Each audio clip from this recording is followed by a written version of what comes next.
I just got off my third transatlantic crossing, and today I'm spilling the tea. We're talking about the pros, the cons, if you should actually book one.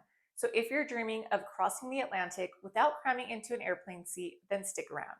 Hey, cruising crew, and welcome back to the channel. And if you're new here, I'm Alexis, and I'm obsessed with all things cruising and travel. In today's video, we're talking transatlantic cruises. Those epic 2-week voyages between Europe and North America, or vice versa. So if you're interested in crossing the Atlantic through cruise ship, then stick around, hit that subscribe button, and let's just get into it.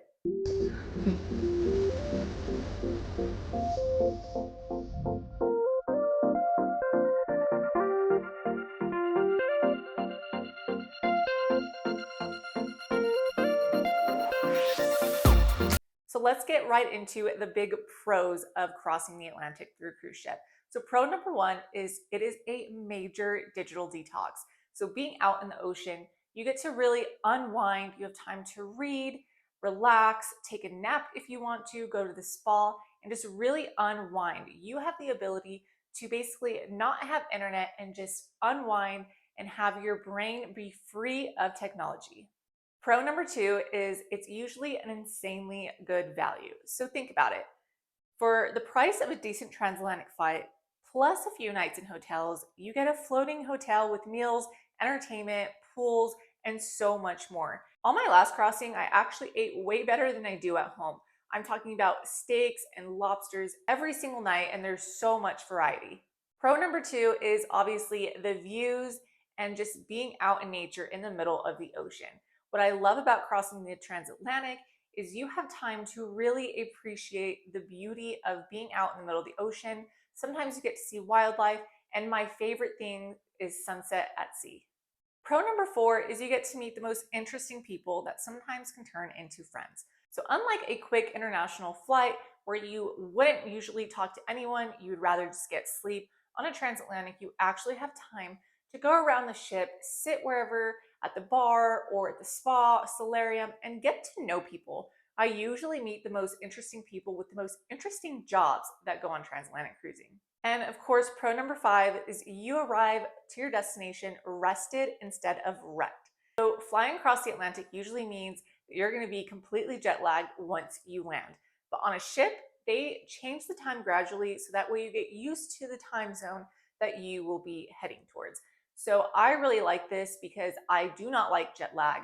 It usually really messes me up, and I really appreciate being on the ship and gradually getting used to the time. So that way, when I usually port in Southampton, I am ready to go and I'm feeling like a human.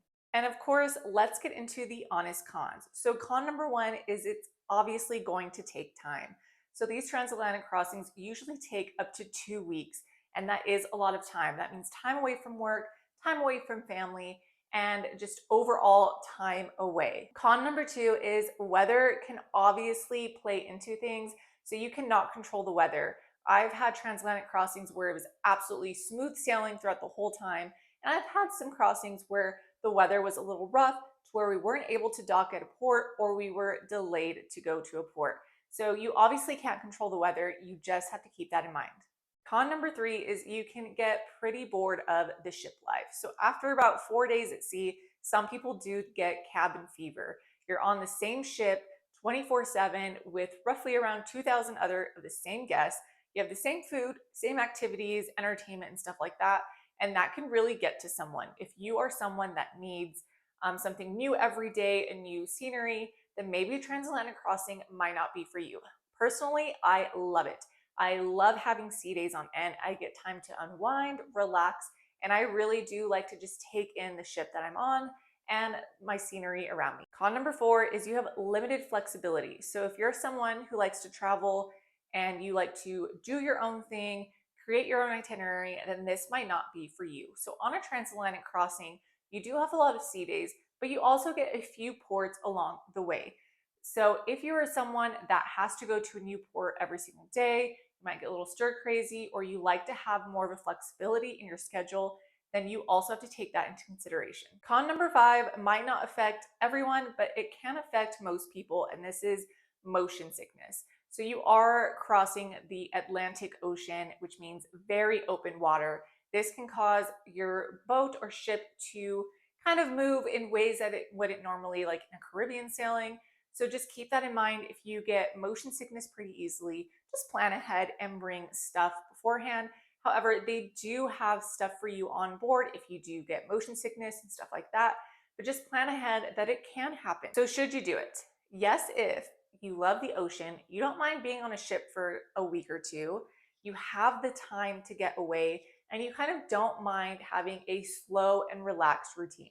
I would say skip it if you are in a rush to travel, you get motion sickness, or you will get cabin fever. So here are some of my quick tips from someone who's actually done transatlantic crossings a few times. So number one is book a balcony if you can afford it. So since you're going to be on the same ship for a certain amount of days, I say getting a balcony is always worth it. Having that extra space and being able to have that open air in your room does really make a difference. It makes it feel like you have so much more space on the ship, and the views are always amazing.